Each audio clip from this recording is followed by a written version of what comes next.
जर आमच्या पक्षाच्या प्रमुखांनी हा प्रश्न केलेला आहे माननीय उद्धवजींनी, तो प्रश्न बरोबर आहे.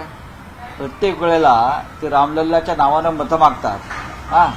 जणू का राम मंदिराची मालकी यांच्याकडेच आहे अशा पद्धतीनं ते त्यांचं राजकारण सुरू आहे. मग त्यांची प्रॉपर्टी आहे का, हा एक प्रश्न आहे. रामलल्लाच्या मंदिरासाठी सगळ्यात पहिली मोठं दान जर कोणी दिलं असेल तर शिवसेनेने दिलं आहे. अयोध्येत जाऊन उद्धव ठाकरे यांनी शिवसेनेच्या वतीनं 1 कोटी रुपये दिले. त्यावेळेला ट्रस्ट स्थापन होताच पहिली देणगी ही शिवसेनेची आहे, 1 कोटीची. त्याच्यामुळे रामलल्ला ही काय कोणाच्या मालकीचा प्रश्न येत नाही ना. अयोध्येचा 7/12 हा रामाच्या नावावरती आहे, भाजपच्या नावावर नाही आहे.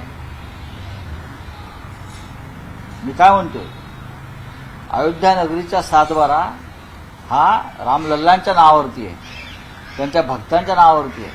भारतीय जनता पक्षाने त्यात फेरफार करून का आपलं नाव टाकलंय का, सांगा.